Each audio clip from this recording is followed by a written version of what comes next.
in front of you? I do not have it in front of me. I Oh, could probably. Oh.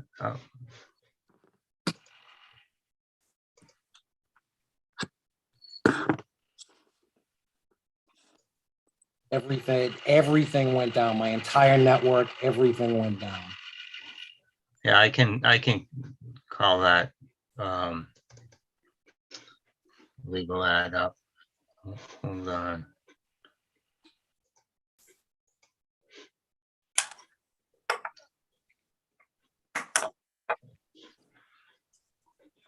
Why is this website so awful?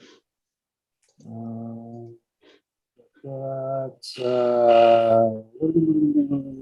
right, I got it.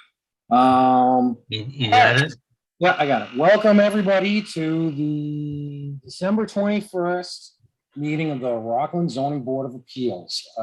Everybody that I see, Mr. Baker Senior, myself, Rob Rosa, let's see, Timothy Haynes, Mr. Greg Tanzi, Mr. Robert Baker Jr., and Mr. Stephen Galley, all members of the zoning board are attending remotely. I would entertain a motion to open the public hearing. So moved. So moved. I need a second. I'll second it. Got a second. Roll call. Mr. Baker Senior. Yes. Myself is a yes. Mr. Tanzi. Yes. Mr. Baker Jr. Yes. Mr. Haynes. Yeah. Rock and roll. Read the legal ad. 6:30 p.m. remotely conducted continuous public hearing will be held by the Rockland Zoning Board of Appeals on Tuesday, December 21st, 2021 at 6:30 p.m. on an application for a comprehensive permit dated October 12th, 2021, filed with the town clerk on October 22nd, 2021 to construct 4 detached single-family homes on the property known as and numbered 320 Concord Street, Rockland, Massachusetts, containing 28,937 square feet, more or less. The applicant, Wall Street Development Corp., is proposing that 25% of the unit be classified as affordable pursuant to Mass General Law, Chapter 40B, and its implementing regulations. The project is located at 320 Concord Street, Rockland, Massachusetts, as shown on the Rockland Census Map 57. Parcel 70 is situated in the R1 zoning district. The project application, narrative plans, and reports may be viewed by appointment in the offices of the Zoning Board of Appeals with the regulatory coordinator or at the town clerk's office located in the Rockland Town Hall, 242 Union Street, Rockland, Mass, and online at rocklandmass.com. Okay. That site meeting on Saturday went well. I'd like to thank everybody for showing up. So who is, let's see, do we have everybody here? Mr. Petrosi's here. I see you. Mr. Brennan, I see you. Kim, how you doing? What's going on? Hi. Let's see, who else do we got? Mr. Petrosi, is your representative from Mackenzie here? Yes, I have tonight, Al Loomis is filling in for Okay. Eric Shoemaker. All right, perfect.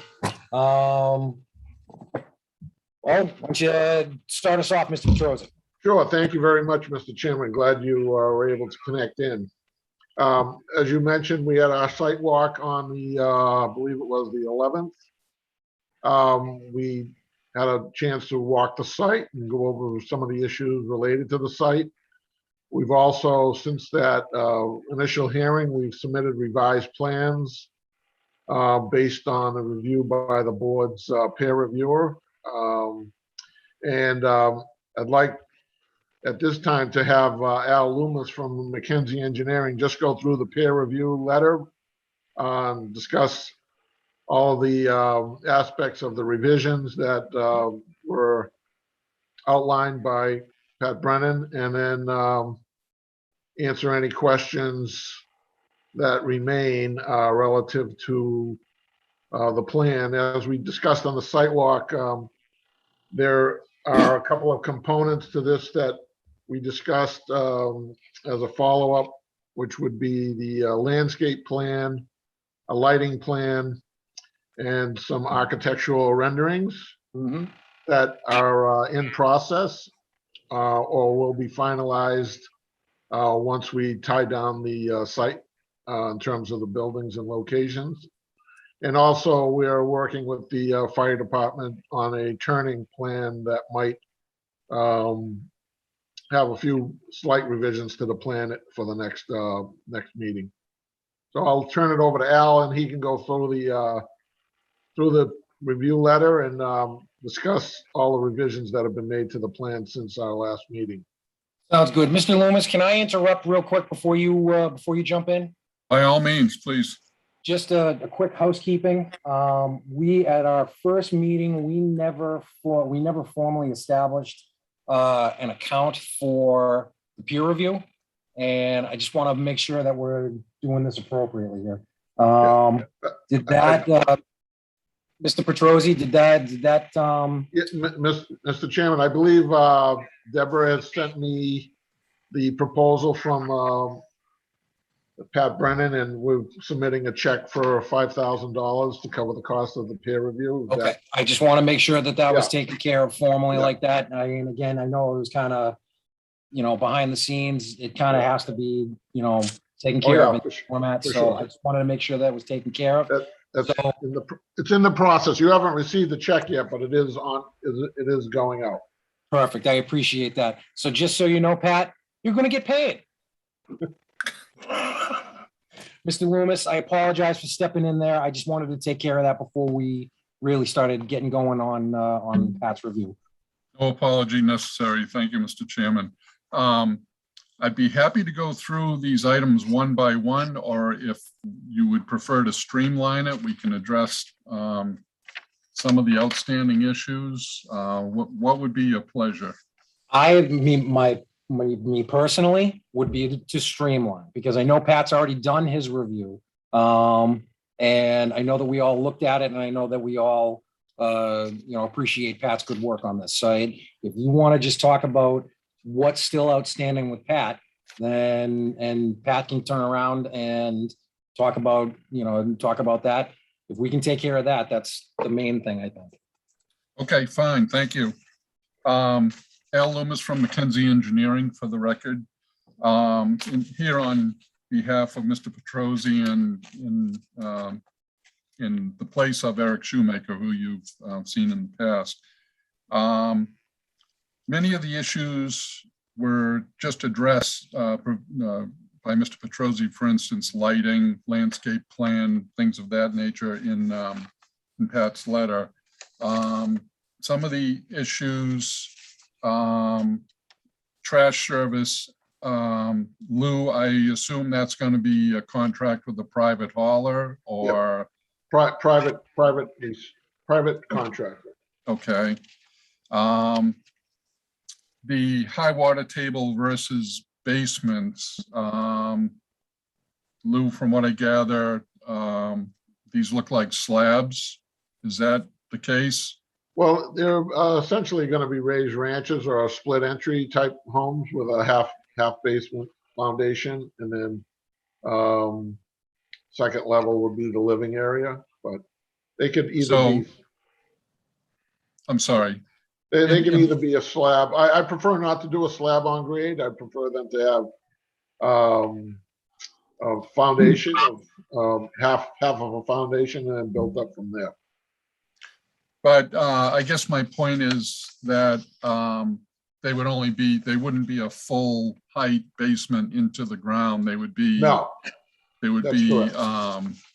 Basically to cover code in terms of frost, 4 feet in the ground. So that would be correct. So the question of decks, that'll be vetted on the architectural plans that Lou referred to that are going to be submitted.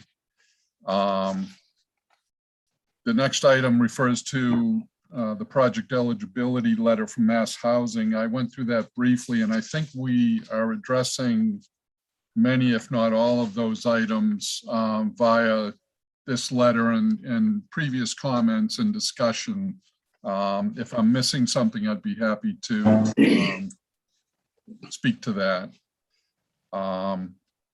Adequate water supply, location of existing hydrant. believe we're in the process of speaking with the Abington Rockland Joint Waterworks regarding supply. The hydrant, I would suggest, would be, the revised location would be to the left of the entrance drive, as to move it to the right would conflict with where we're proposing to place the sewer manhole that would take in the proposed sewer manhole that would take in flow from the site. So, but that's easily addressed and will be reflected on the revised plans. And the next item after that is to consult with the fire department about that issue. So we would certainly do that.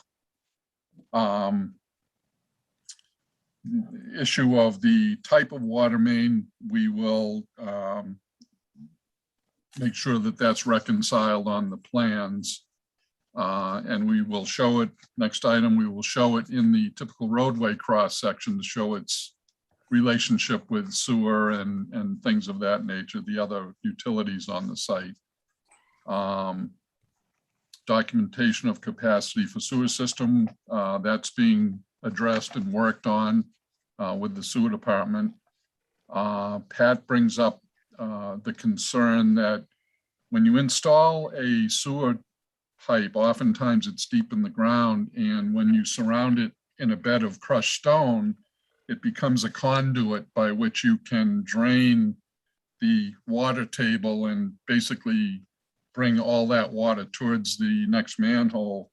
And he mentions some kind of check dams along the length of the pipe. Oftentimes that's done by installing a bentonite plug or some kind of low permeability soil that would, at regular intervals, that would prevent that water from traveling down that trench and becoming an issue. In an extreme case, it could bubble up beside the manhole if you had enough change in grade, but this will prevent that. So we'll certainly add that to the plans. Well, the front Invert end, elevation. Invert elevation should be specified for the house connections. We'll address that on the next submission. Proposed silt sock erosion control barrier should be installed around the entire perimeter of the site. That's noted, and we'll provide that. Next item is a comment about the fill on the site. There's no real response required there. Invert elevations of roof drain piping. It's fairly shallow, but it's common practice to run a perimeter drain around the site to collect the various downspouts. So we will look at that. There's some shortcuts we could take by perhaps tying into the manhole with some of the drain manhole with some of the roof drains. And it'll be a function also of the architectural plans when we can pin down with certainty where the downspouts would be required, and it may eliminate some of the locations necessary for downspouts. Let's see, recommend clean out manholes and inspection ports on the subsurface infiltration system.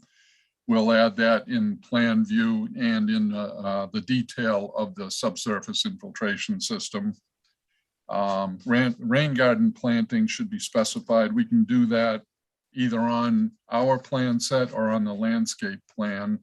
It might be wise to have a landscape architect look at that so that we are certain that the vegetation is going to be viable in that setting. Temporary sedimentation basin detail, proposed location of discharge pipe should be shown on the plans. We'll take care of that. The long-term pollution prevention plan should specify that a homeowners association will be responsible for post-construction operation and maintenance of the site and stormwater system, not the developer, in parentheses. And that's certainly the case. Normally, the developer makes sure that that's being protected and operated correctly during construction. In other words, not getting silted up or otherwise abused. And then once it's established that the system has been cleaned and it's ready for operation, it would turn over with all the other documentation to the homeowners association. The long-term pollution prevention plan should include annual soil media addition. Normally in a rain garden, it calls for hardwood mulch in a typical rain garden installation, and you're going to lose some of that over time, either to the decay of the media or just loss of it, wind or whatever. So that should certainly be addressed, and it will be on the long-term pollution prevention plan. And silt sacks to be installed in the existing catch basins on Concord Street should indicate that silt sacks are to be removed upon completion of construction. We'll certainly add that note. And I know I'm forgetting something at the outset of this. There was concern, the guardrail, exactly. So we'll be happy to add that along that retaining wall. The retaining wall is approximately 2 feet high, so we'll put guardrail along the length of that wall to prevent any accidents there. So it'll be low speed where we would like to, just from terms of aesthetics, we'd like to use a wooden guardrail. Mm-hmm. And given the setting with low speed traffic, I think that would be more than adequate in that location.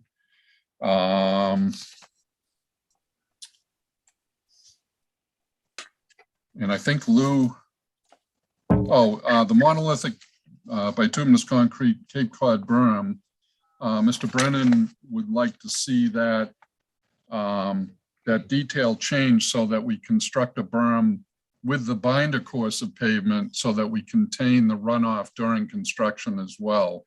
And that's a good suggestion, and we will certainly add that to the plan. And I think that's most, if not all of it.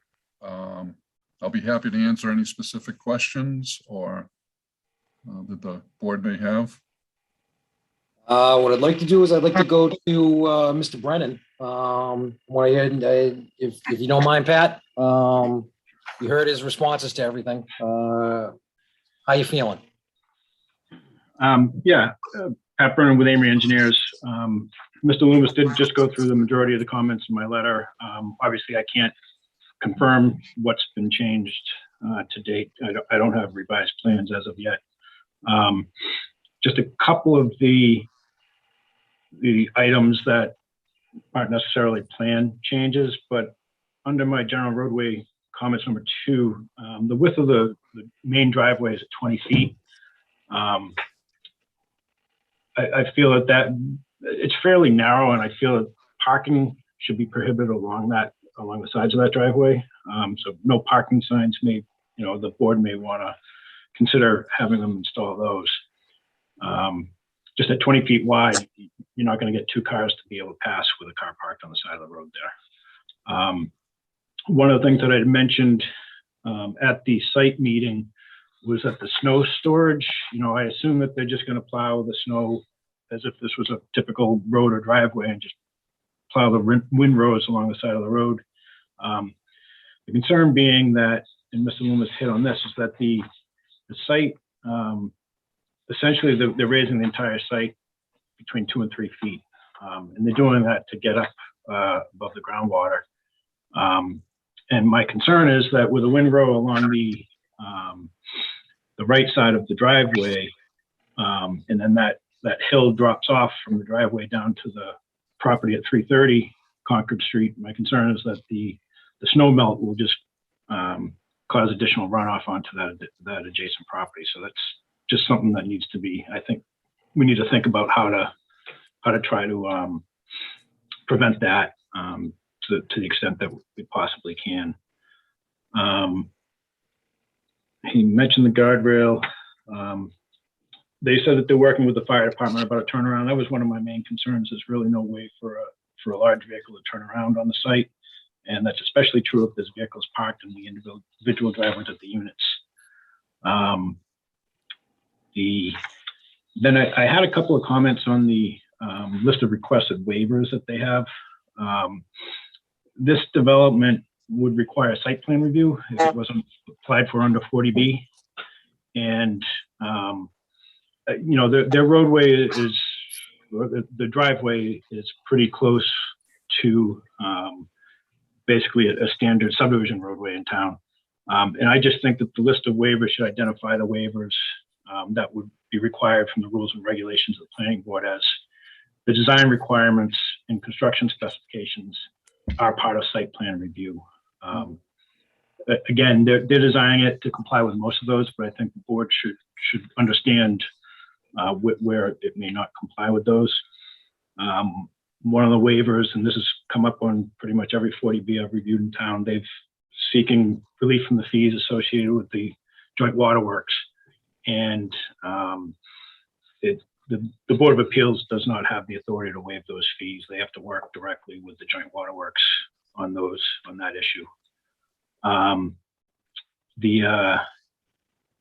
And then they're seeking relief from the requirements associated with infiltration and inflow with the sewer commission. And again, they're going to need to work with the sewer commission on that, because I know that there's been issues in the past with I&I and too much flow to the sewage treatment plant. So that's something that the board really needs to take some input from the sewer commission on that, or at least the applicant needs to work directly with the sewer commission on that that aspect. And again, the other items I'm just going to have to confirm once I see revised plans. Yeah, because one of my questions was the proposed hydrant on the site is at the end of the driveway on the left-hand side. And I just think that the fire department and the joint waterworks will need to consult it on that location, mainly because if there's a fire in one of those units, they're not going to pull a fire truck all the way down the end of that driveway and hook up to a hydrant down there. So it's, you know, you probably need one down there for flushing the water main, but as far as firefighting goes, I don't think it's going to do any good. Let's see.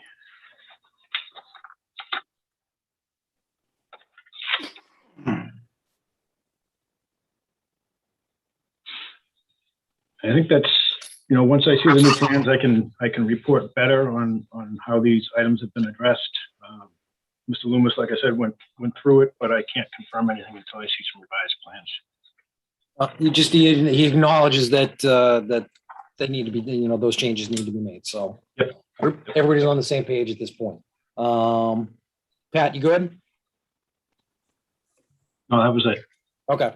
All right, I'm gonna go to the board members at this point. Mr. Baker Senior, I know you're itching to talk. So what do you got to say, sir? A few things. On the existing plan, the water and sewer line, are they gonna be removed? And the sewer line gonna be capped at the manhole that it's in now? And run a new line in? The same with the water? If I It may, looks Mr. like- Chairman?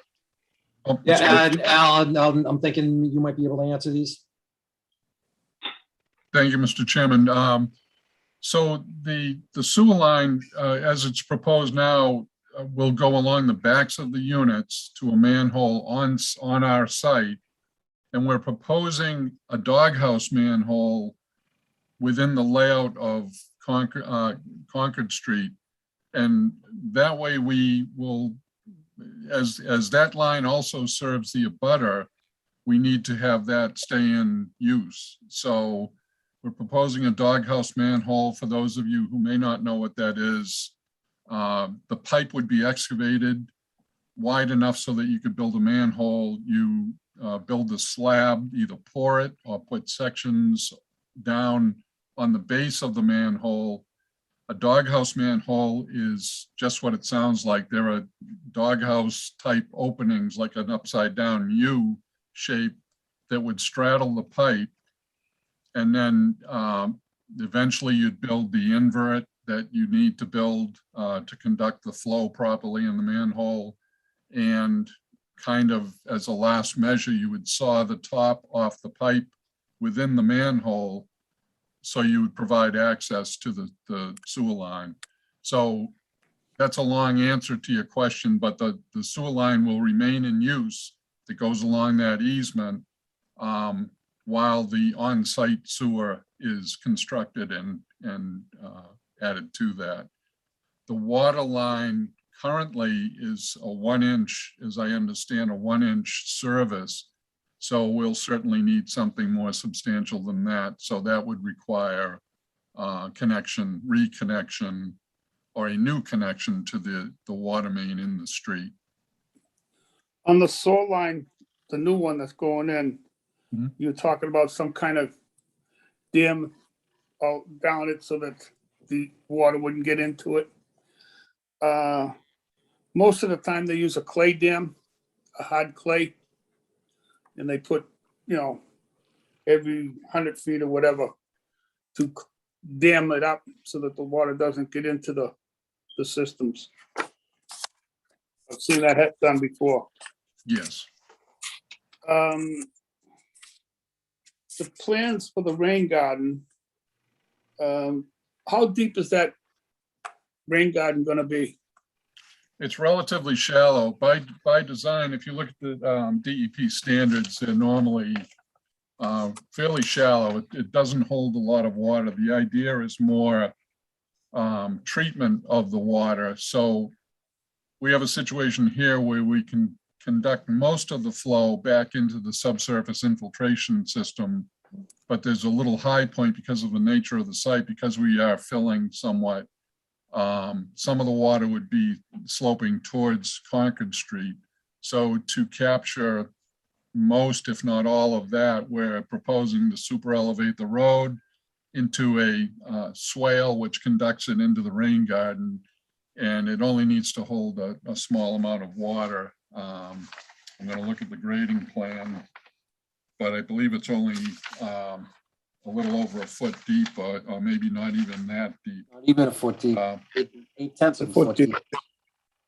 Yeah, and 89.2 at the bottom That's 10 and inches. 90 at the top of it. So it's I'm just concerned after a heavy rainstorm, there's a lot of water in there. The kids are getting into it and playing. I don't know if we should fence it off or.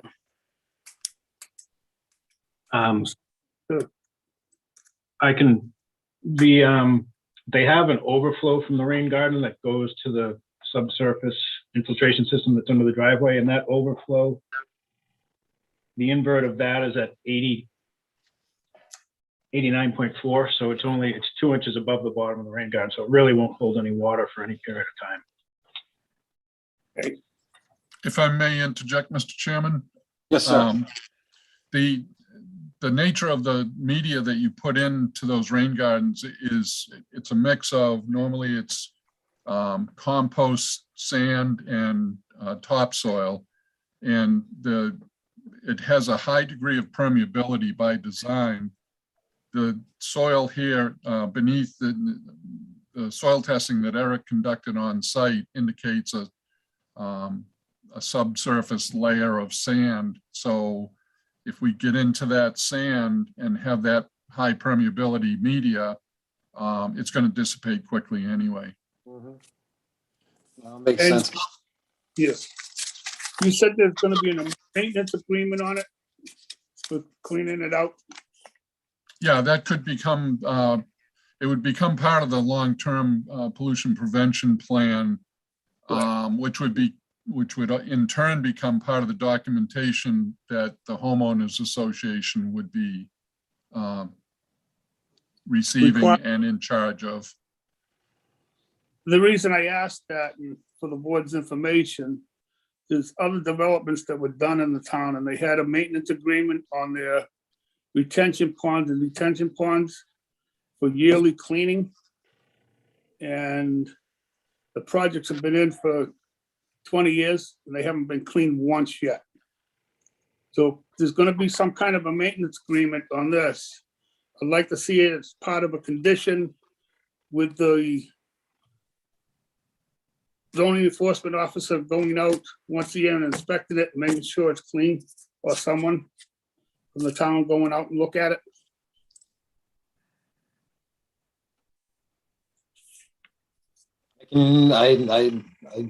I can agree with, I can agree with that. I know that that's an issue. I also know that that's an issue. I have one question that I can address to direct rather to Mr. Loomis. When it comes to knowing the media that does get put into that rain garden, the overflow pipe, does that need to have some sort of like, I don't know, some sort of strainer or some sort of protection so that medium is not going into the overflow? That would be a good idea, Mr. Chairman, because typically a rain garden, it has a layer on top of hardwood mulch, which is a little hard to come by. Yeah. Sometimes crushed stone is used in its stead. If it was crushed stone, I wouldn't be so concerned, but with hardwood mulch, and even leaves and things that may blow in there in the fall, you wouldn't want that too much of that to get down the pipe. So that's a valid point and something we'll consider. I'll make note of that. Pat, does that make sense? Having some sort of like leaf guard or something? Yeah, I mean, I think they could probably just bury the end of the pipe in crushed stone to provide that filter so that you don't get the other things in there. If that's what it is, then that's what it is. It's just a matter of not letting anything other than water go down that pipe. I don't know what you put on the end of it to stop the stone from going on there. Well, you put filter fabric over the end and then you crush stone around it. Okay. All right. If that's something from an engineering standpoint that we could have a detail added to the plan, showing that that's what we're going to do just for protection on it. I think that's reasonable. Yeah. Mr. Baker Senior, do you have more? Yes, couple more, real quick. The temporary sediment at the end of the lot, that looks like it's going to be 2 feet deep. Is there some way that we can secure that so the kids don't get in there? Where is this? Tell me again, Mr. Baker. On the ESC1 page, drawing.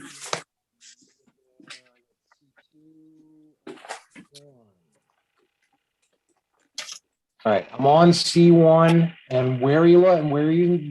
If you look to the left, there's a footnote there that says temporary sediment basin. ESC1. It's on ESC1. ESC1. Oh, there it is. I got you. It shows the top of the basin at 88.5 and the bottom at 86.5. Right.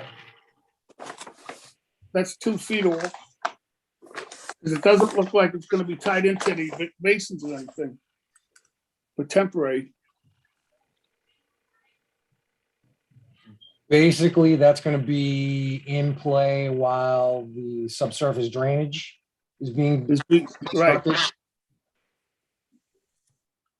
That's correct, Mr. Chairman. If I may, it would be in place while the site is open gravel, open dirt.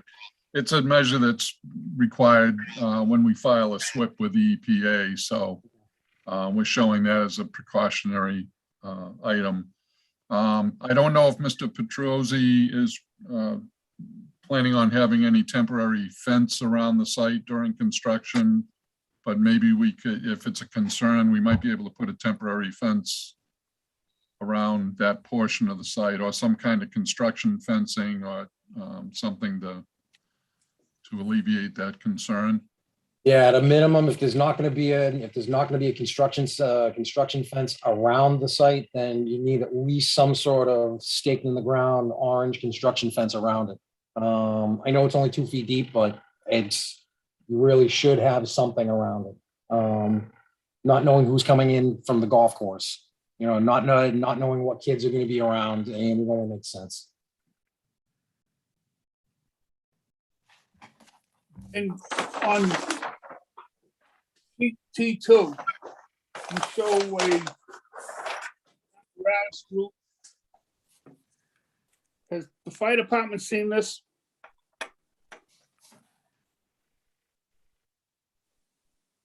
Which one do you want, Mr. Baker? D2? T2, E2? yeah, the next page after the one we just looked at. ESC1, and then I got a T1. T1, yes, T1. Okay. That's the one. All You right. see the way we've got fire Yep. trucks back in or driving in or, Yep. Mike? We had, before you keep going, we had there was a letter from the fire department. Deb, did that make that on? Did that make it online? I have the letter, yeah. Yep. No, it's not online yet, no. Okay. All right. Is Mr. Baker, is that the first one or is that the second one that came out? This is the one from 1025. Yeah, that's not the right one. They've since gotten us another one that I haven't gotten that one.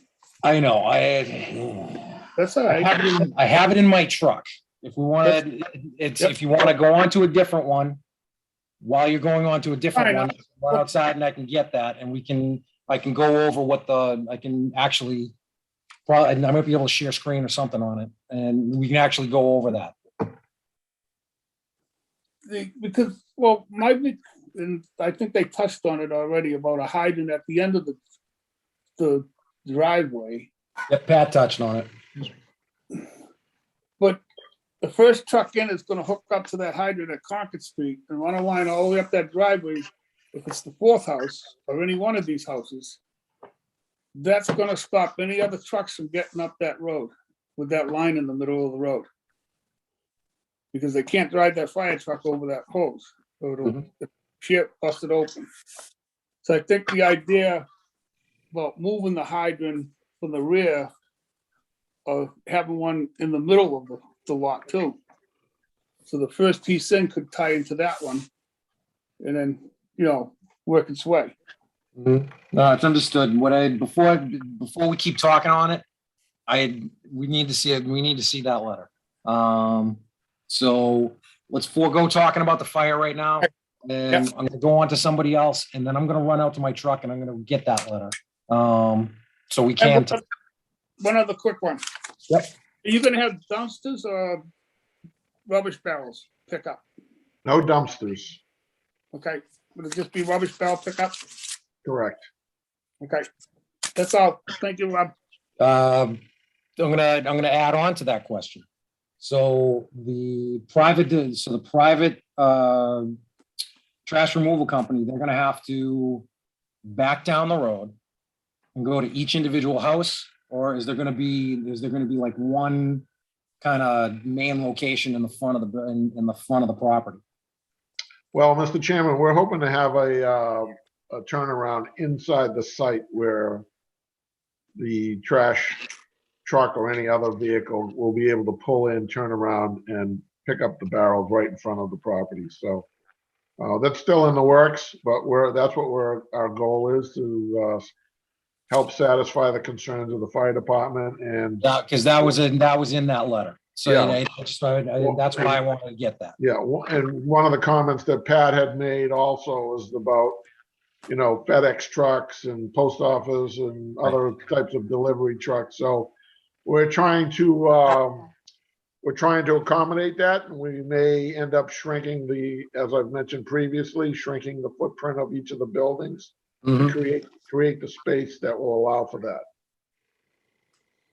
Sounds good. Thank you for addressing that. I appreciate that. All right, Mr. Baker Senior, you're good? For now, Okay. Who haven't I heard? Mr. Haynes, I see you smiling. I see you smiling. You got something to say.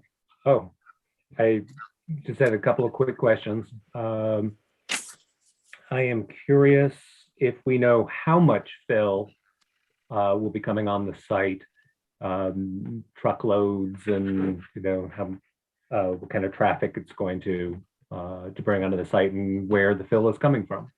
Before that question gets answered, Mr. Haynes, do you mind if I run to my truck? Does everybody mind if I run to my truck to go get that letter? Go right ahead. Right Don. ahead. Is that fine? All right, I'll be right back. Now, should I wait for the chairman to answer Oh, you that? know, honestly, you don't have to. If it comes down to it, I can listen, I can watch the replay. Okay, thank you. We haven't quantified the fill coming onto the site. The fill would have to be, given the nature of the site, with the 4 buildings and the driveway, any fill under those items certainly would have to be quality fill. In other words, structural fill of some kind, 3-inch minus or something on that order. So it would be clean granular fill. Otherwise you wouldn't want it under the roadway or driveways. So the remainder of the fill could be just clean fill. We haven't, Lou can address this further, but I don't know that we have actually considered where the fill might be coming from, but it's certainly something we could monitor, and we could also get back to you with an approximation of the amount of fill that would be coming on site. And may I'm gonna just add that depending on the foundations that we put in, there is gonna be some excess material that will be on site that will be used for backfilling foundations and so on, so that the areas that are not underneath the roadway or the driveway will be just clean material that's on site or will be trucked in as needed. If I can add on to that thought too, the construction of the subsurface infiltration system requires the installation of a number of chambers and crushed stone around it. That too will generate a fair amount of fill that can be reused on site. So it's a particular concern in town. Our high water table means that we're all very concerned about what goes into the ground, what gets into our groundwater, and where it goes. So this is a particularly important topic to everybody on the board, neighbors and abutters. So not to mention, it's an extremely busy road. So the amount of traffic generated by the project, the duration of the project, and the noise and the times, and it's the number of trucks is particular concern as well. So we'll revisit that particular issue as we know more. This is going to be sort of a convoluted question, but I'm going to try to.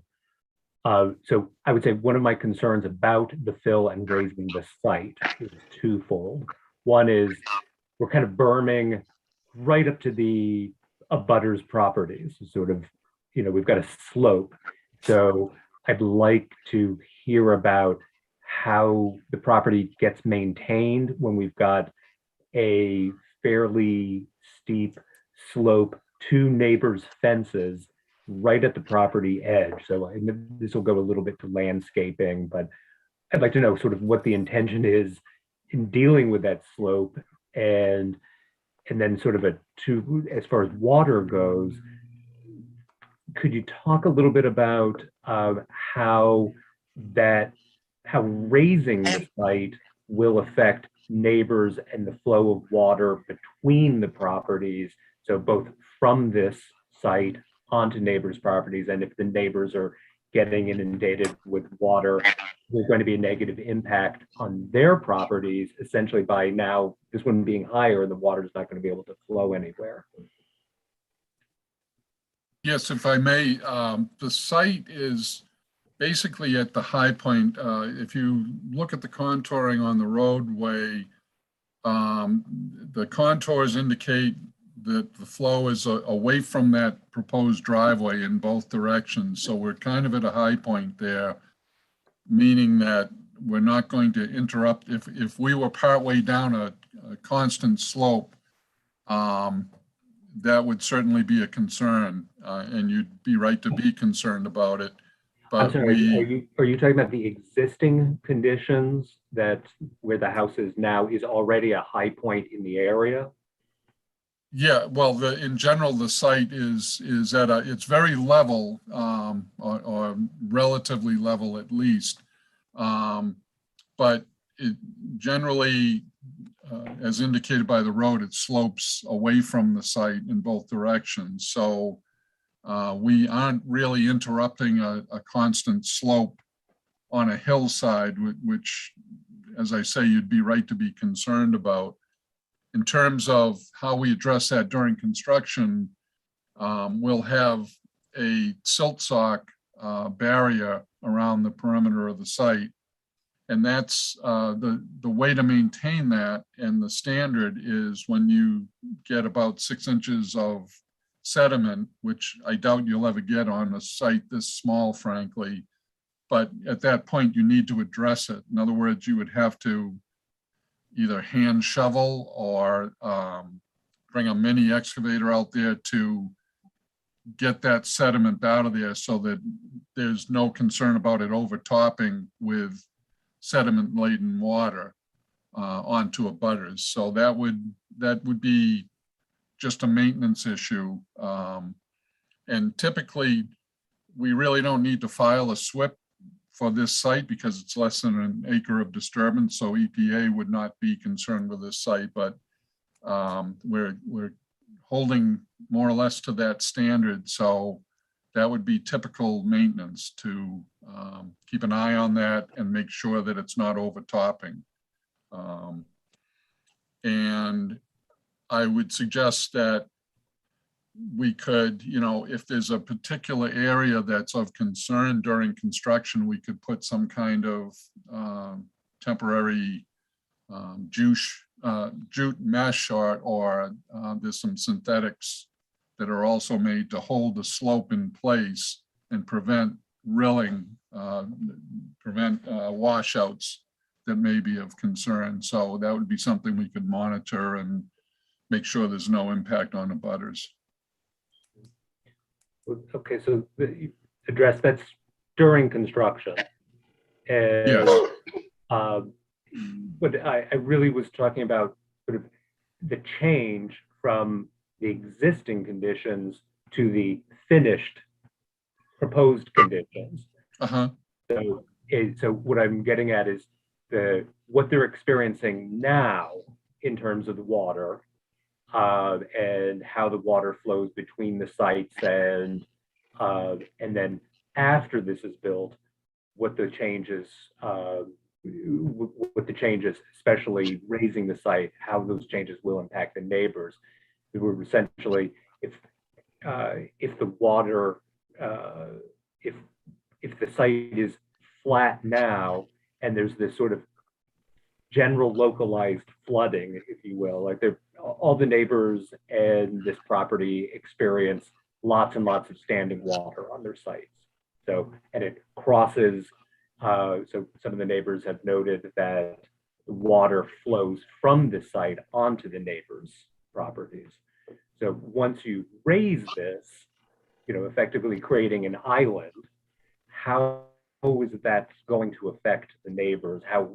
What's going to happen when their water can't go onto the site, or perhaps there's enough drainage here that instead of the water flowing from this site to the neighbors, it's actually going to be contained on the site and they should see some improvement. But I think it would be good to hear about how it's going to change from before to after once you raise this site so much. If I may, Mr. Chairman, we are raising the site, but if you go through the plan set, you'll see that we're providing drainage for all of the parking areas and the front yards, really to almost the rear of the buildings. We're also collecting the roofs, the entire roofs of the buildings, and all of that's getting conducted into the subsurface infiltration system. the subsurface infiltration system is designed to hold up to the 100-year storm. That's, according to NOAA Atlas 14 data, that's an 8.73-inch rainfall in the course of 24 hours, which is a tremendous rainfall. We haven't seen anything like that, I don't think, in my lifetime. We've come close, I think, once a few years ago, but it represents a tremendous amount of rainfall, and the system is designed to accommodate that flow. And then the small portion at the front of the site, as I mentioned before, is being conducted into the rain garden, which also can overflow into the subsurface system. So all of that runoff from this site will be handled on site. There'll be small areas around the perimeter on the downslope from the filled areas that will contribute runoff, but it would be a very small amount of runoff and less than what leaves the site now, in all likelihood. So Loomis, can I ask you a quick question? Mhm. Your email address, is it aloomis@maceng? It is. All right, I just want to, I'm putting a giant email together with this fire letter. I just want everybody here to get it. Mr. You can Petrozzi, copy it. yeah, I did. Okay, thank you. All right, I apologize. I just want to get this out so everybody can see it. thanks. Thank you. So it sounds like where neighbors would be experiencing flows of water from the site onto their property, that in fact, so much of the impervious surface, and so we're covering so much, and all of that is going to the drains, that what we're left with, those berms at the property edge, that runoff is very small compared to what would be going now. And so in terms of that potentially blocking water from neighbors going onto this site, then the only impact might be if currently neighbors' property is draining onto this site, it will no longer be able to go from the neighbors onto this site because it will be blocked by raising the site here. So the neighbors currently are essentially using this site, in cross drainage. They'll no longer have access to it. Is that a fair statement? That's fair, yes. And in terms of the existing condition, there's a rather substantial driveway and a rather substantial house footprint, well, that was there. And that was free to drain in whatever direction, whereas we're going to capture anything that's generated by a rooftop or a driveway or individual driveway, and capture that and infiltrate it into the ground. Mm-hmm. And it will be treated prior to that as well. So any floatables or sediment will be taken out of the stream of water before it's infiltrated. So, in fact, 4 houses is that much more impervious that's captured and put into the drainage system. So with 1 house, it would be significantly less. You're actually able to capture more as long as the roof drains are captured into the drainage system. that's correct. And yes, you're correct. We would capture probably almost all of the pavement surface and all of the roofs, whereas none is captured in the recent past condition with the house that was torn down and the driveway that was there for it. So yes, you're correct. Terrific. Great. That's all I have. Thank you for your answers. Thank you. Mr. Brennan, everything that was being talked about, do you concur? Their calculations show that they will not be increasing runoff off-site. It won't be, whatever's happening today, they're not going to exacerbate those issues. But like Mr. Haynes said, and Al Loomis agreed, if there is any water from other properties flowing onto this property, that won't be able to happen now with this property being raised. But they are capturing the majority of the runoff from this property to ensure that it does not increase over existing conditions. Thank you, sir. All right, next in line is Mr. Tanzi. I see you sitting there in the closet. Yeah. I had a few questions. As far as the volume of fill calculations, I would like some type of a spec on the fill. We hit up upon that earlier about it being a clean granular fill. As I understand it, probably the curve numbers used in the existing runoff analysis, they were probably using an A or a B type of HGS soil. Is that correct, Pat?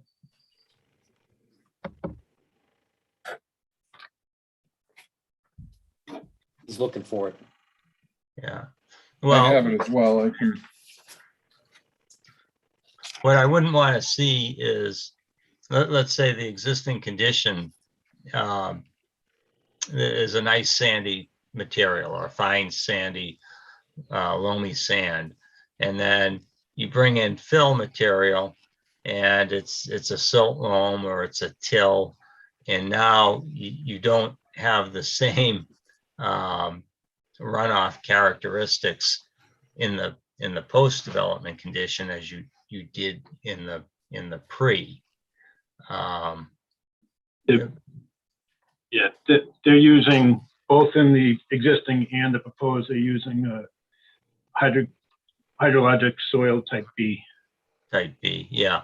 I mean, I would want to make sure that in the post-development condition that at least a type B soil would be replacing it, not a C or a D for obvious reasons. And also preparation of the site to receive this fill. If the fill is just dumped on top of unsuitables,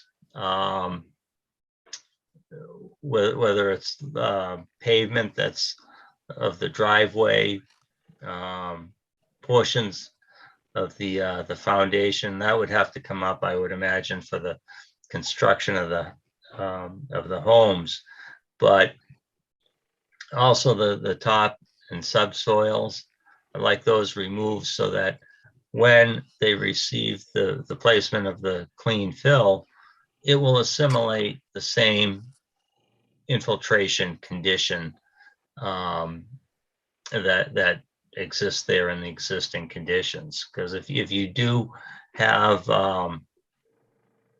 unsuitables, compacted A and B layers, and you put the fill on top of those, and now you have a pause of runoff on top of these more or less permeable soils. You tend to get saturation conditions in the fill material above, and that can affect your permeability rates as well. So I just would want to make sure that the site is prepped properly, that you get a good, accurate quantity of fill coming in, and that fill is spec'd out and is inspected to make sure that the runoff conditions are not skewed. I mean, everything works good on paper, but just because you've got an existing condition soil that there's a B there doesn't necessarily mean that when the site is raised and filled in, that you're going to have that same B soil as well. And the new turning radius, I understand the plans are going to be revised you'll probably have to do some updates with the runoff calculations with that, because I would imagine it would add a little bit more impervious areas with the turning radius. And we also hinted about the width of the access driveway. I think something like 22 feet would be a more certainly a safer access drive for two-way traffic. Saying that and also for emergency vehicles and fire apparatus. So I just want to make sure that the new drainage revised calculations reflect these conditions. Mr. Chairman, may I add that once we, as I previously mentioned, the footprints of the buildings are all going to be shrunk to help compensate for any additional impervious surface that we are adding vis-a-vis the turnaround and maybe the width of the access drive. So we'll make sure that all of the stormwater management calculations are updated to incorporate all the changes that we made. That sounds good. Mr. Tanzi, let me ask you a question. I don't see it in the list of documents supplied, but would I guess like a construction sequencing document talking about basically from beginning to end, what they're talking about doing when it comes to coming in, stripping the site, coming in, dropping the material, when it's going to be when it's tested, this, that, the other thing. Would something like that be helpful at this point? Oh, I think absolutely it would be helpful. It would alert the contractor to the intent of preparing the site and bringing in the fill. I think that's a great idea. Usually, I mean, the site's under an acre. You don't need to prepare a SWIP, but you do need an erosion control plan. And typically in an erosion control plan, you will have a site engineering construction sequencing plan that would sequence the basic elements of construction. And it also goes hand in hand with erosion control. Mhm. Yeah, and they, if I may, that ESC1 plan that Mr. Baker was looking at earlier, that's the erosion and sediment control plan, and that has a construction sequence outlined on it. The construction sequence is also outlined in their construction phase, pollution prevention, and erosion and sedimentation control plan. So they do have, I mean, it's general, but I mean, there's 14 items in the construction sequence, so it is fairly good. The only thing that they're missing in there was when the building construction was going to take place, and that was one of my comments. Okay, Mr. Rubel, I see you sitting there. Is this is that going to be something that you're going to be looking for too? Some sort of, I guess, written sequencing plan, or are you satisfied with what they have on the plans? Again, that's to you, Mr. Rubel. There you are. No, I'd be looking forward on the new set of plans that are done before I can really say anything. Okay. And once I see the new set of plans, I'll take it from there. I do have a question though, Mr. Chairman. Yes, please. Are we going to get any kind of compliances that what reliefs that they're looking for as far as setbacks or the buffer for the driveway? Are we going to have a list of Pat, is that have they addressed that? I don't think they've addressed every single one, but They have a waiver list that needs to be updated, but they do have one, and it does have the setbacks that they're seeking relief from and that type of thing. I'll try to find it now, but yeah, it is in their submission materials. I do have a waiver request, list of. I remember seeing that, but I didn't see it. I didn't see if it was updated or not. Because one of the updates is going to be assuming that they want a waiver from it is the local wetlands bylaw, because of the 100-foot buffer that's on there. So if they are looking for a waiver on that, that's going to have to be added on the list. Did they take care of the 10-foot for the driveway off the property line? I believe I saw that dimension on here.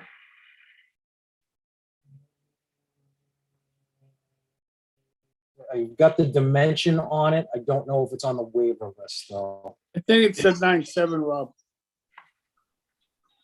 I saw on one of the plans. I've got the side dimension. The side dimension to the back of the berm I have is 9.4 feet. So that would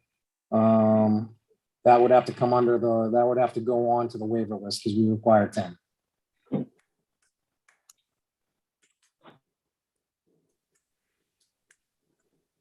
And again, that's off of the right-hand side property line. See if I can find here.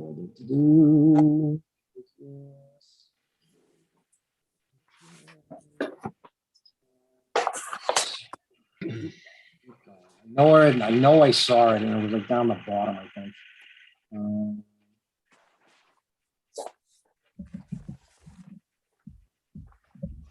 Architectural. Come on. Yeah.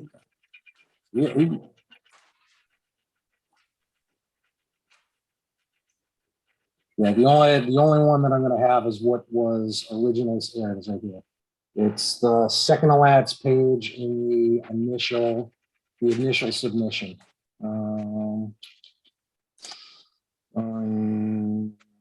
Dimension 50, allow 20. Lot width, frontage, principal building, domestic water. Yeah, it was never added on there. So that's definitely going to have to be, unless Pat, if you have a different one. I don't have an updated one from the original. We haven't submitted an updated waiver list, but we will consolidate all of the comments and whatever's necessary. We'll add a revised list. Okay, thank you. Mr. Rubel, did you have anything else? I know you've been sitting here patiently. No, that's fine. I'm waiting for those new plans, that's all. All right. See everything done new. Thank you, Mr. Rubel. Mr. Tanzi, you're all set. Mr. Baker Jr., talk to me, sir. Thank you, Mr. Chairman, and I promise I will be more subdued this evening than I was at our last meeting. Mr. Chairman, through you to Mr. Petrosi and or Mr. Loomis. It's my understanding in looking at the plans that there are 4 parking spaces or accommodations for 4 vehicles per unit, 2 garage, 2 driveway. That's correct. For a maximum of 16. What happens when one or some or all of the units have company? Where do they park?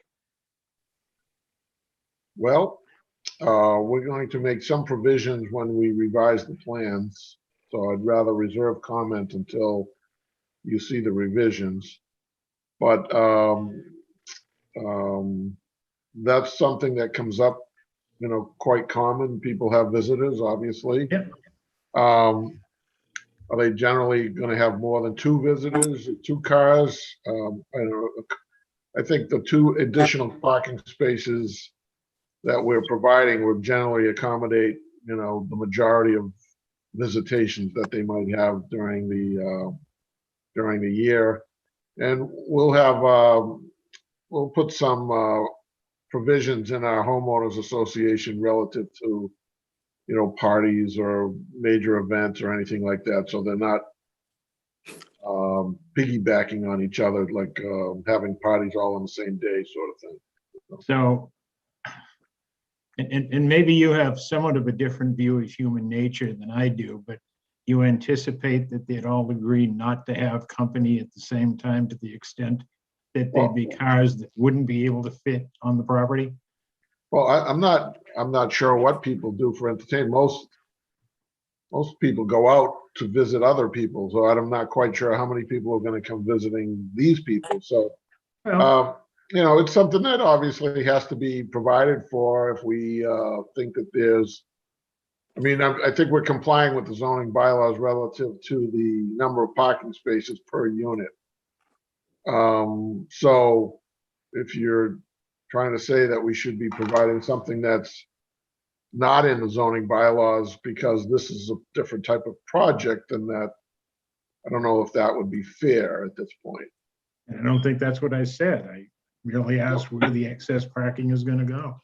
And I'm assuming the plan, and in fairness to you, you haven't developed the plan yet, but I'm assuming the plan, when it is developed, isn't going to call for on-street parking. Is that correct? No, well, I think the fire chief has made the suggestion that there'd be no parking on the street. We're gonna try to accommodate that. But Okay. at the same time, he's also asked us to widen the street as well. So if we widen the street to a normal width, whatever it is, 24 feet or 22 feet, most streets that wide will accommodate on-street parking. So we'll have to take a look at it with our engineers and see what the most practical option is there. And I'd just like to bring up Mr. Brennan's suggestion that with the driveway at its present width, that there be no parking allowed on that roadway. Right, we understand that. And that's why I mentioned that there may be room to increase the width a little bit, but with that comes the option of providing or accommodating parking of some sort, perhaps. And then, like in most neighborhoods, people park on the grass. It's like, I don't know what's gonna happen. I don't have a crystal ball, but we are providing the 2 additional visitor parking spaces for each unit. And we're gonna try and provide more width to the roadway to help that situation out a little bit. Okay. My next question is probably more appropriately addressed to Mr. Loomis. Mr. Loomis, how, in terms of height, do the proposed units compare to each house in the adjacent lots? If they're going to be a split entry type of design, so to give you an example, a typical raised ranch, it would be something along those lines. So in terms of the houses that are around there, if I recall, there's a lot of maybe New England colonials. They're probably between 30 and 35 feet high. I can't imagine that there's any need to exceed that, especially with a split entry type of design. Yeah, I'm thinking specifically of the houses on either side. The house on the left-hand side, that height is, call it 23 feet. Yeah, I don't think we're gonna be any higher than those homes. With the roof lines, peak of the roof line's not gonna be any higher. And we're not gonna have any chimneys because typically we now do gas fired direct vent fireplaces. So there are no chimneys or extensions to the roof that will be like you'd see on a traditional or historical type of construction that you had in the past. So I think the neighbor told me the house on the left that has a chimney that's 28 feet high, he said, the top of that chimney. We're not going to be even close to that. We'll be right at his roof line. Top of the chimney is not really a zoning issue. It's the top of the building. The top of the building I've got as 23, I've got the height is 23 feet. And that's on the left, and then on the right, you've got 26 feet. So yeah, we're gonna be in that general range. We're not. I've told our architect that we want to keep a modest roof line. Okay. Like an 8 pitch or something, 9 pitch, so it doesn't get that tall. Next question, and I don't recall who referenced it, but one of you gentlemen mentioned that you had been in discussions with the Joint Water Commission regarding fee waiver and connection. When was the last time you had discussion with any representative of the commission? I haven't had any discussions. Eric Shoemaker has been like sort of handling this, the dialogue between the various departments.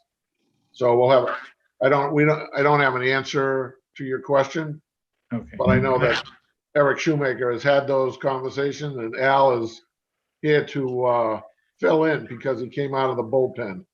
All right. One thing that hasn't been addressed, well, actually, let me ask you this, Mr. Loomis. Regarding the sewer line, do you plan on cutting into it, or how do you plan on directing the sewage from the new units into the existing line? So on the utility plan, we show the sewer line actually move to the rear of the building. This does a couple of things. It prevents conflicts with the water services. That's a common problem. But it also directs it along as you face the site, along the rear of the buildings to the left, to a manhole at the left front corner of the lot. And then over to, we're proposing to construct a doghouse manhole over the existing line. The existing line runs down the right property line as you face the site and is within an easement so that it serves 320 and the abutter to the right. So we can't interrupt that flow. The neighbor has to have constant service, obviously. So we're proposing a doghouse manhole that would keep that line in use during construction. And kind of as a final step, we would cut the top off the pipe, maintaining its invert, cut the top off the pipe within the manhole and provide access to that line. So the line would remain in place and in service during construction until we finally open it up to our site. Okay, so you, and forgive me for asking probably the same question again. So eventually, the new line would join the existing line, which is the subject of the easement? Yes, I think I left that part out in my long monologue there, but yes. No, I'm sure you included it, I just didn't get it. Our pipe would come from the manhole on the left side of the site and connect into that doghouse manhole, yes. Okay, and my reason for asking that is that in looking at the terms of the easement, it refers to three things that can be done. And those are maintain, repair, and replace. It doesn't say anything about altering, doesn't say anything about modifying. Well, that's what replacement is. And just to make one other point, because I know when we were at our site walk, we had a discussion about whether or not a legal opinion was necessary. So, you know, in fact, we're not touching the easement at all with our sewer connection. We're in the right of way of the town of Rockland. And that right of way allows us to do in a public way what other sewer connections are allowed for in the right of way. So I'm going to interrupt on that. Not necessarily. Well- Typically, the town owns from basically what's in the right of way up to that right of way line, typically. But again, I'm looking at the same document that Mr. Baker is also looking at. Jointly agree to jointly maintain, repair, and replace said sewer line. well, we're not We're talking about only within the easement. So right, we're not in the easement. We're not in the easement, and right. But we're in. I understand, Mr. Petrosi. But what this document says is it's talking about the sewer line, not the easement. I'm happy to connect right into Concord Street if you want. So make, and I'm happy to do that. What we need, what we're gonna need, or what you would need, I think, at this point, to satisfy everybody involved is a letter or something, a document or something from the sewer department, from the sewer commissioners, or something like that, that says that you do have the right to tie in at that location. And it only makes sense from a construction standpoint. That Sure. makes sense. That makes sense from instead of tearing up the road and putting in a brand new manhole. It definitely makes sense. I just think that we need, as well as you need, a letter from the department, from the sewer department, that says you have that ability to do it. And if the town gives you the ability to do it in that section, then that's perfect. I'm just looking at the same thing that Mr. Baker is looking at, and it says, agree to jointly maintain, repair, and replace said sewer line. Right, so, I agree, I'll be happy to speak with the sewer department. My experience has been usually that the zoning board in the 40B process handles the coordination of those types of comments or requirements, but I'm happy to go there directly if you allow me to do so. Yep, you're gonna have to. That And, and water department. and, you know, if, as I've mentioned to you before, or to the committee before, is that, you know, this is a civil matter. If the people who are on the other side of the easement think that that we don't have the right, then they have certainly the ability to file an appeal or sue us or do whatever. But, Well, I would somewhat disagree with you, Mr. Petrosi, in that if we are cognizant of rights that someone else has by virtue of a recorded document, we just can't say never mind. well, I'm not going to get into a long heated discussion about it tonight. Let's just say that we'll go to the sewer department and we'll resolve it there and come back at the next meeting with you know, so and we'll get a remedy to it. But what you're saying to me, Mr. Baker, is that if I had a legal opinion that said that we have the right to do it, you would ignore that legal opinion, is what you're telling me. Mr. Petrosi, this is the second time you've tried to tell me what I said when I in fact said no such thing. Okay, just asking. Yeah. Well, that having been said, Mr. Chairman, Yes, sir. would it be appropriate to ask Attorney Galvin to weigh in on this issue as well? It would be required. I see this as a potential issue, only because I'm looking at the wording of the deed. I'm trying to go back to the intent. Is the intent to make both owners, left and right of that easement, responsible for the connection into the sewer, the pipe as it goes through the right of way into that sewer? I don't know. All I know is that this was a heated discussion that both owners had with the sewer department, and the sewer department made them both aware that they were responsible for that pipe, not only in the easement, but as it goes into the sewer manhole into Concord Street.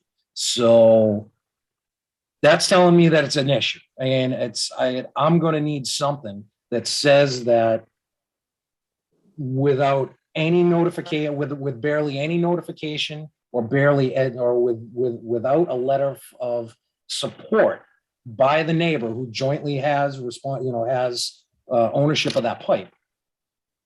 Without something that says that he can do this, I don't know if we can allow. I don't know if we can just let it go.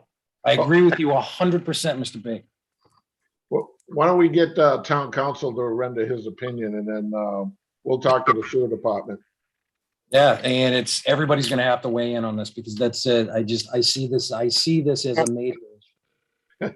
It really is not a big issue for us. I mean, we have the choice of using that connection, or we have the choice of going out onto Concord Street. So, And then whichever. getting denied, basically, because they've already said that nobody can, there's no new connections. Yeah, So- I don't think that would apply under a 40B application, but we can discuss that at a later date. Yeah, we can. Mr. Baker Jr., are you all set at this point? I am. Thank you, Mr. Chairman. Thank you, sir. Mr. Galley, coming to you. There you go, right off the bat. You're off mute. Thank you. I only want to piggyback off the subject brought up by Mr. Baker Jr. about visitors and parking. And this isn't a question for the applicant. I don't know, Rob, if you can answer it. But on Concord Street, is there street parking allowed on that road? Seen it. People I'm not saying park it's on the, allowed. There's no signs that say that there's not. Because I'm wondering, with other applications, sometimes if there wasn't parking allowed, would it be fair to offer a condition where they have to put up no parking signs near that stretch of road to discourage people from parking along the road when they're visiting all the wonderful people they're going to move into those 4 buildings?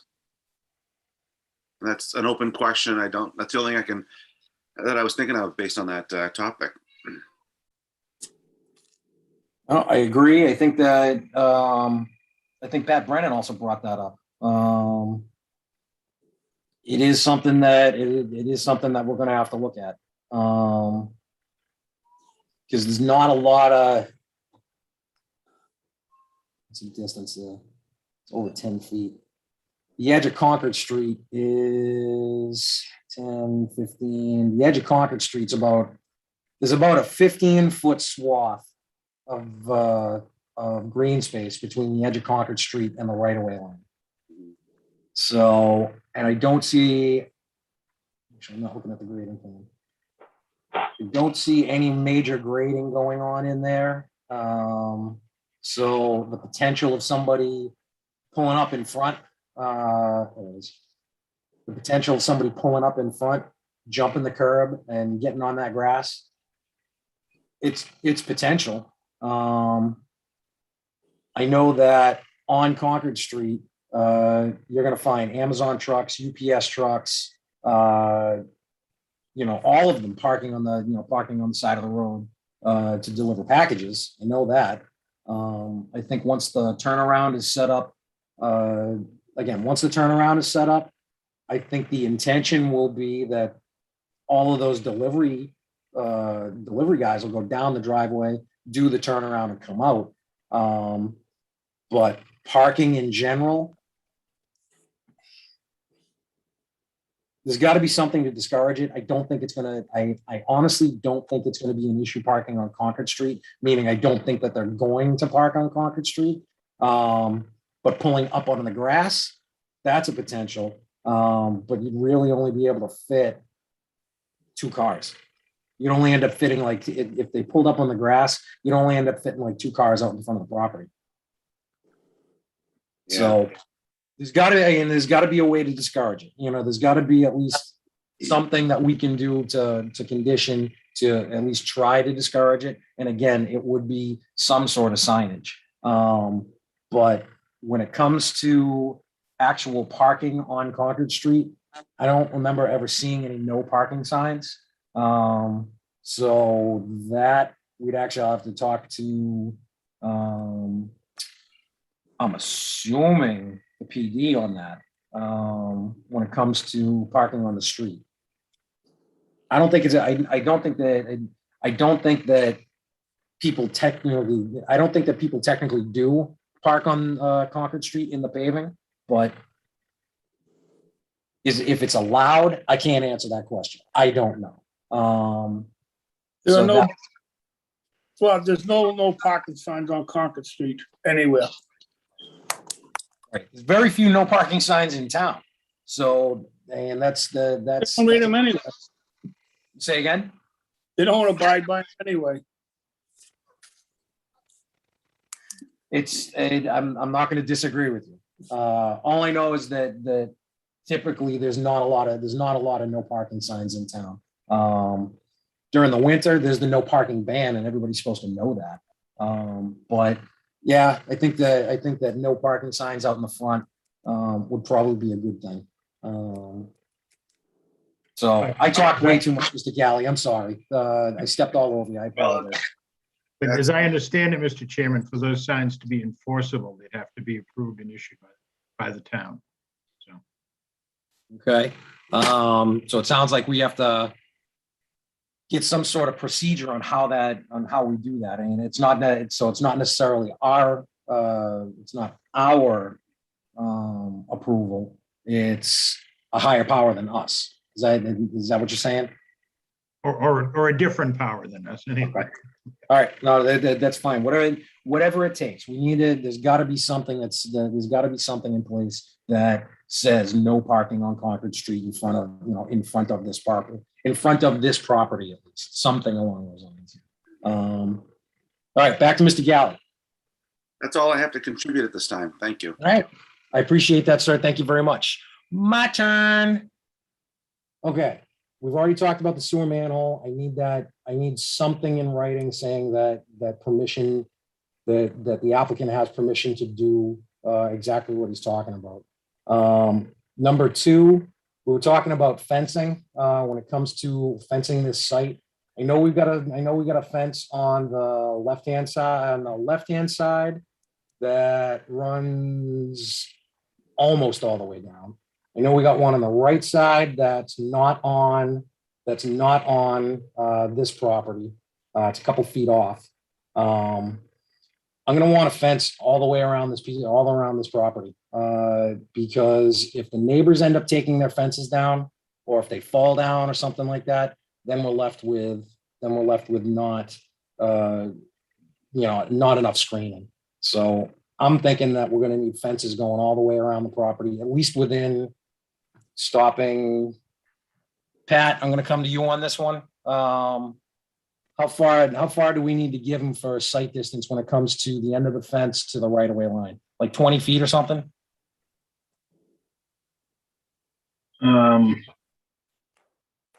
Well, the right of way line, like you said, is 15 feet back. So if you stop Right. the fence 10 feet from there, you'd probably be okay.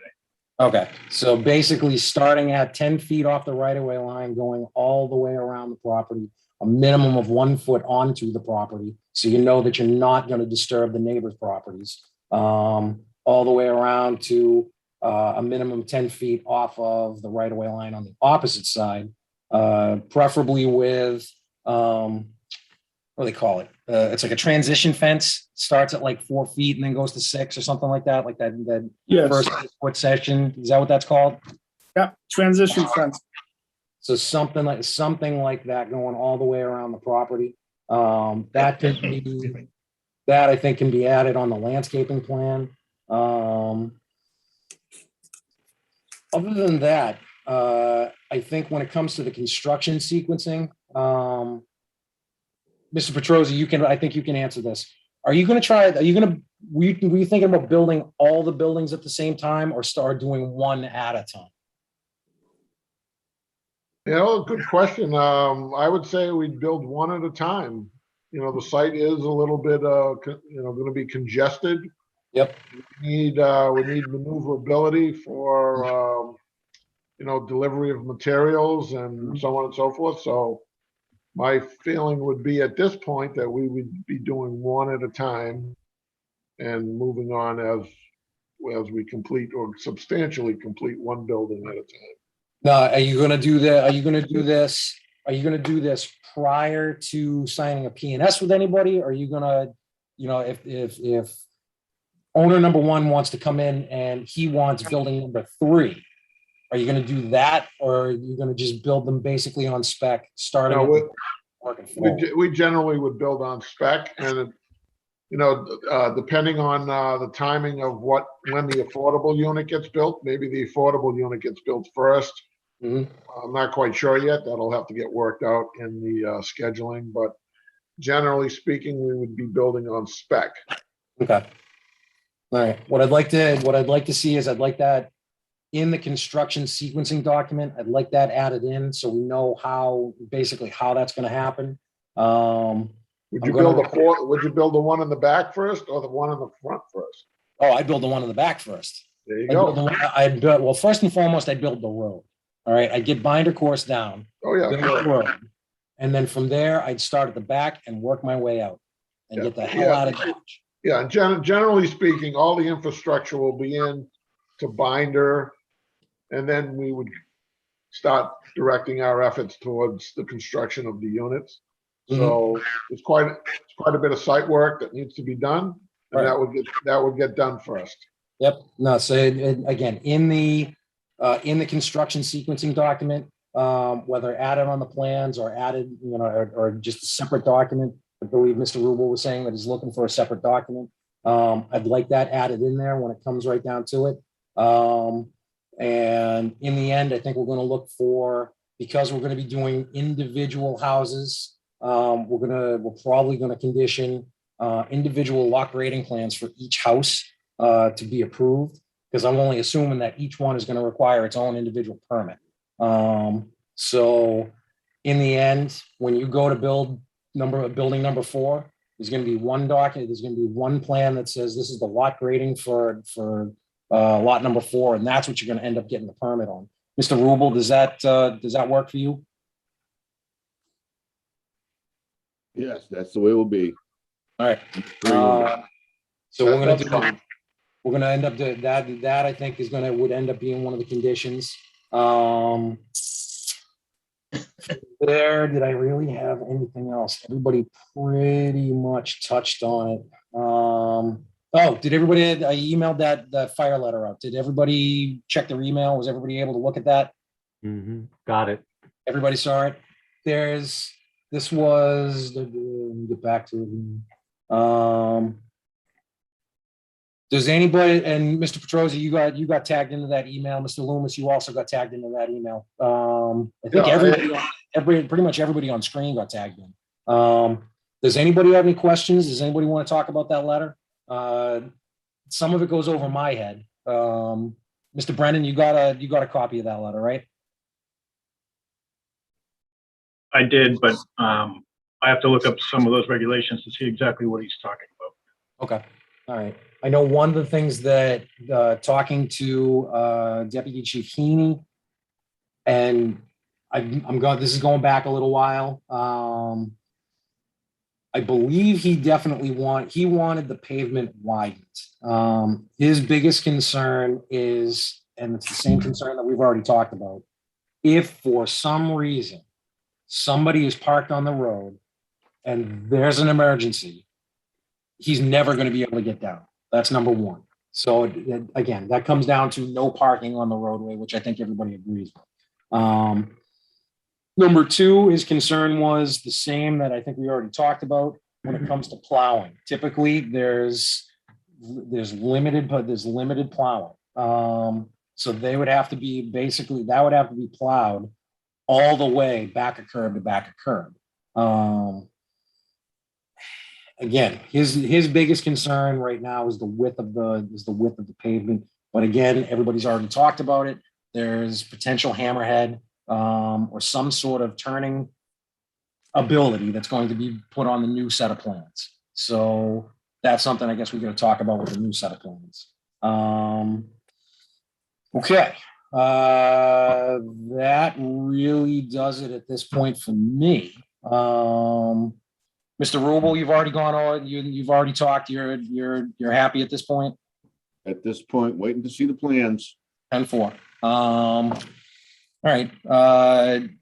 At this point, I mean, we haven't been going too long. I can. Does any of the other board members have anything they they want to address at this point? I'm seeing everybody shake their heads. Everybody's good. All right. At this point, I'm going to open it up to the general public. Does anybody want to talk? Rob, can we get their name and address for the record? Want to talk? Nobody wants to talk right now. So Yes. They don't see you. Okay, well, what do I do? Talk. Mr. Who's this? Rosa, this Yeah. is Kathy Boyd, 343 Concord Street. Hi, how you doing, Miss Boyd? Can you turn your camera on, please? Okay. Wayne's taking care of that now. Good. Okay. Well,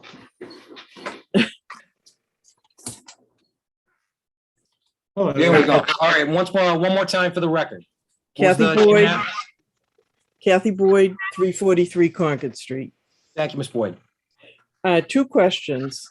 Just because I'm not familiar with the engineering for a subsurface drainage system, is that a self-contained and sealed system? Or is that something that, as it reaches its capacity, will then overflow into the surrounding land area? I'll try and answer that for you with Mr. Loomis's help. This is an infiltration system. Is that correct, Mr. Loomis? It is an infiltration system, yes. Ms. Boyd, what's going to happen is basically the water is going to go in and it's just going to infiltrate into the ground. It's not going to overflow or anything. Okay. Concerned with the high groundwater level already. Does this, I'm trying to figure out what problems we should anticipate. That's why they're raising the grade. Okay. That's the reason why they're raising the grade. Okay. And then my second question is, at the last meeting, it was noted that the slab removal was going to happen within 30 to 45 days. And I was wondering if we have a date for that. At this point, I will go to Mr. Petrosi. I know we've been talking about this. When are you taking the slab out? Well, good question. Well, we had gotten permission to leave it in place for the time being while we're going through the permit process, but that would obviously be one of the first on-site activities that we take up. Haven't really scheduled it at all at this point. Okay, I was just questioning because you did state at the last meeting that it would be done within 30 to 45 days. That was the And initial intent. Okay. Because of the permitting process, the town gave him the ability to leave it in there while we're trying to figure this all out. Okay. All right. Thank you. Anything else, ma'am? No, that's all. Thank you. I appreciate it. Thanks. Bob, quick question. Mr. Baker. Do we have that in writing from the town?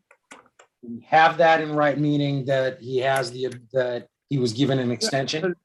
On the slab. Mr. Petrosi, Yes, sir. do you have that in writing? Just an exchange of emails or exchange of phone conversations With the town manager or with the building department. with the building department? Mr. Rubel, can you concur on this? I confronted with town council on it, and the originally through the old owners of the property that the slab had to be removed and the site had to be brought back to its original state. But since we have a new owner, after talking to council, you get a waiver on it through council. Okay. Mr. Baker, does that take care of your question? That's fine. Awesome. Anybody else want to speak and speak about the project? And hearing none, I'm going to leave it at that. Let's talk continuance. Mr. Loomis, I know you're not the chief on this project in the office, correct? Correct. Okay, so I'm going to say, is 30 days enough? Oh, yeah, 30 days is plenty. Yes. Al, you think so? I agree, yes. Okay. All right. 30 days. We're gonna need the plans at least. Pat, can you deal with it a week prior to the meeting? I can, yeah, I may not have anything for you until the night of the meeting, but I can certainly have it reviewed in a week. I can live with that. And I board members, if Pat can't get us anything until the night of the meeting, is that okay? You can read it into the record. Read it into the record, that's fine. If everybody's okay with that, if Pat's okay with that, basically. Well, Mr. Chairman, we'll make every effort to get the plans in to give Pat adequate time to address the issues. All right. FY with the shingle mill next month. Said, yeah, that's why between Deb and Kim, we're gonna have to look at schedules and we're gonna have to figure out how this is all Probably gonna work. February 8th, I believe, is the next one.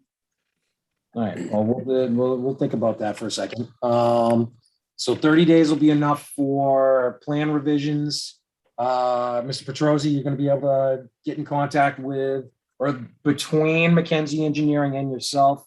We're gonna look at talking to the water department, gonna look at talking to the sewer department, kind of getting some of the answers that we're looking for on both of that. Does that make Yeah. sense? Yeah, so we have sewer, water, and fire. Those are our three, and landscaping plan. Yeah, landscaping plan, if you can get that. And one of the big things is we're still looking for architectural and how that's all gonna work. Because I know the intention is whatever you're building, it's going to stick within that 31 by 52 rectangle. I know that's the intention. Or at least that's what you've been trying to do. So if we can get something a little bit closer to what's actually gonna be, for the most part, being built. The reasoning is that if for some reason you have to go outside of that 31 by 52, you would have to come back to the board for that. Right. No, we'll get you something. It's gonna be smaller than that box. Right. All right. No, I think we're okay there. We Board also member- need Bob Galvin. Is Mr. Galvin here? I don't think he's here. I don't see him. About the sewer issue. Oh, the sewer issue, yeah, I'll ask Deb, I see her here, I'll ask her to get on the horn of Mr. Galvin. I've also texted him, and he hasn't gotten back to me yet, so, I'll ask Deb, if you could, just put together, a quick email and just let Bob know, we're still looking for an answer on that.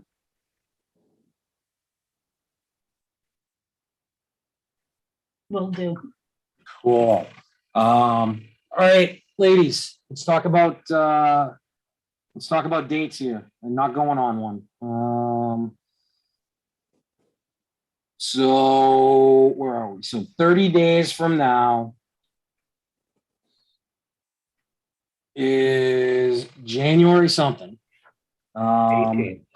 What do we have in January at this point? On the Shingle 18th. mill. Shingle Mill on the 18th. Okay, so we're not going there. All right, so that puts us, again, we can try it, we can go for the 25th if we want to.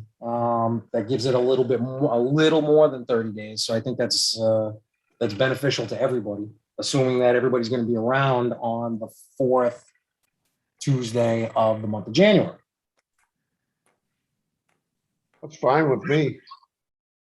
That works there. Board members, are we good with that? Fine with me. Fine. 6:30. 6:30, Mr. Brennan, do you have a problem with that? That works for me. All right, I would entertain a motion. Before that, Mr. Chairman, do we need to extend the 40B deadline as well? It's 180 days. I don't think we're there yet. Deb, can you confirm that? Yeah, I don't think we're Um, there. we gotta wait. I think that we automatically extend the deadline when we extend out the hearing, when we continue them. Yeah, but, well, no, we did, it's not automatic, but we're not within the 100, we're not even coming close to the 180 days. All right, I'll calculate the date. Yeah, so just make sure we got that. And like I I will. said, we're not there yet. This is only the second meeting we've had on it. So Okay, if everybody's happy, again, I'd entertain a motion for continuance. So move, Mr. Chairman, that the matter be continued to January 25th at 6:30 PM. Nice. And a second, with all documentation supplied a minimum of a week prior to the hearing. I'll include that in my motion. Thank you. Okay, Mr. Baker, are you going to second that? Mr. Baker Senior? Yes, second. All right, need a roll call. Mr. Baker Senior? Yes. Myself is a yes. What the hell, Mr. Haynes? Yes. And Mr. Tanzi? Yes. And Mr. Baker Jr.? Yes. Rock and roll. Okay. Is there any questions from the applicant, Mr. Loomis? Any questions at this point? I don't think so. I think I'm good. I've made some notes as to what we need to address. I'll pass them on to Eric. All right. Tell him that you did that he was missed at this meeting, but you definitely filled his shoes. He's he's at the beach in Miami. What are you kidding me? Is he really? Yeah. Oh, He doesn't care about us. He's got sand in his shoes. That's all he cares about. I understand. Yeah, we were all young once, right? He's a young guy. He's a young guy. All right, I think we have a couple of other things we got to take care of tonight. All right, thank you very much, everybody, and we'll see you on the 25th. I appreciate it. Thank you very Have a much. good night. Happy New Thank you, Year. Mr. Loomis. Thank All you. right, gentlemen, let me get to the thing here. Where is it? That's not it. Current projects. We had it. Is that it? No, that's not it. Son of a bitch. All right, I closed the agenda. What else we got going on tonight? I didn't Announcements get and the minutes. schedule. Say again. Just announcements and schedule. Anybody need to announce anything? Mr. Rogers, Yes. I attended, while I was laid up, the district attorney's office had a zoning and a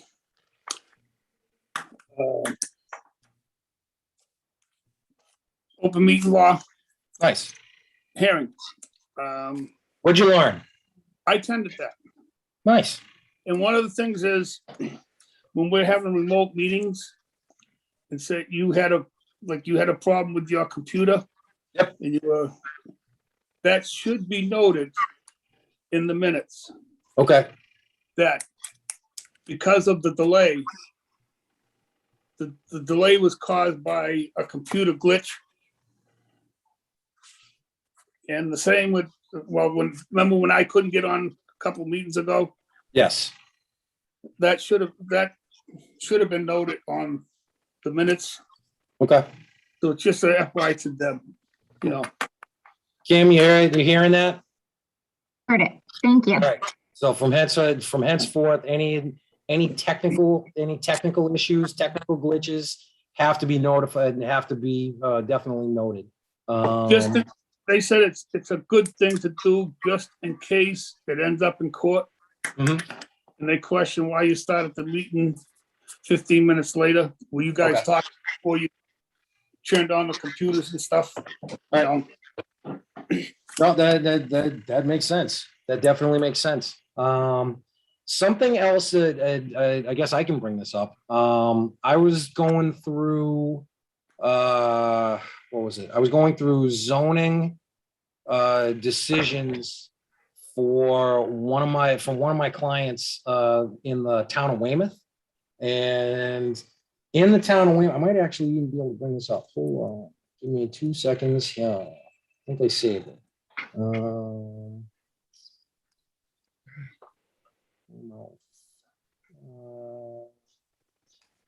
For those of us that don't like to read things, here it is.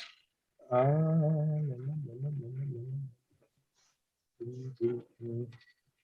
think I see it.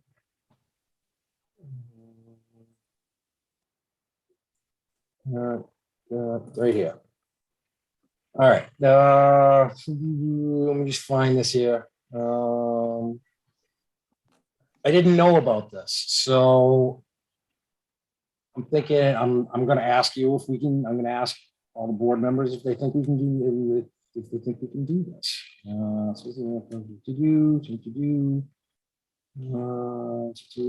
me just get here. Okay. Here we go. Mr. Moriarty made a motion to open the public hearing at, Mr. Moriarty made a motion to waive the reading of the public notice and was seconded. Apparently we don't have to read this. I'm not so sure about that. I mean, just because they did it doesn't mean that it's right. Oh, if we can get away with it, I'd prefer not to. I think that's something town council should tell us if we can or not.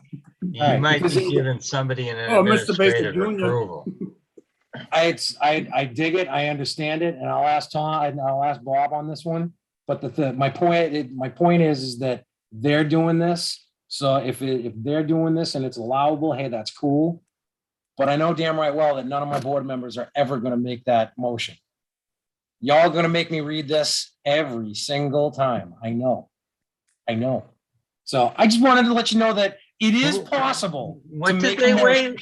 They waived the advertisement? Made a motion to waive the reading of the public notice. That's the advertisement. That's the advertisement.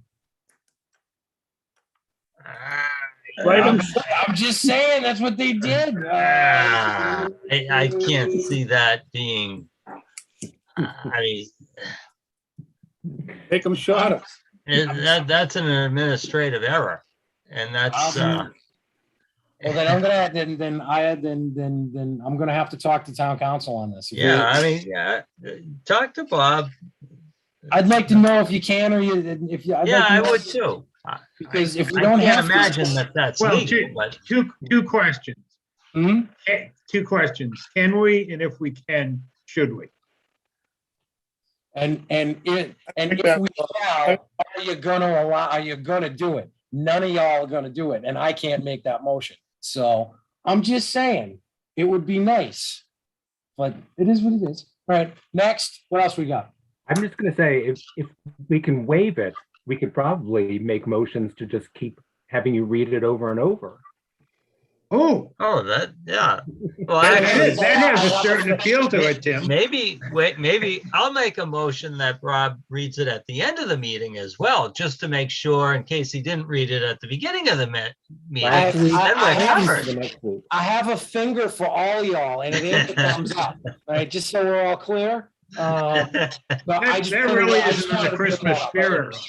I know that I would never be able to get away with it, but I just wanted to bring it up knowing that I just read that the other day and I thought that was kind of odd that they could do that. So I'll talk to Mr. I'll talk to They're Mr. a city. Huh? They're a city. Well, yeah, but they still got a zoning board. Mm. Boston's a city and they still got a zoning board. It's a city government, but it's still referred to as the town. So That's right. that man Branchford. Hey, if we were live and in person at the town hall, would you still read the advertisement? Yes. I would have to because no one on this board would make the motion to waive them. Come on, you're not getting a Christmas present. Does anybody else have anything to talk about today? No. Motion adjourned for Christmas break. Thank you. Second motion. Second, I got a second. Roll call. Mr. Baker, Yes. myself is a yes. Mr. Haynes, Yeah. Mr. Tanzi, Yes. Mr. Baker Jr., Yes. Mr. Galley, because I want to hear it. Yes. Nice. All right. Merry Christmas, everybody. Merry Christmas to everyone. Happy Have a New great Year. holiday. I'm sure we'll see you. I'm sure I'm going to see everybody at least at some point before the next meeting. So just stay safe. Enjoy the holidays. Have fun. Kiss your families. Rock and roll. I'll see you Thank you. back. Good night, everyone. Yeah, you. good night.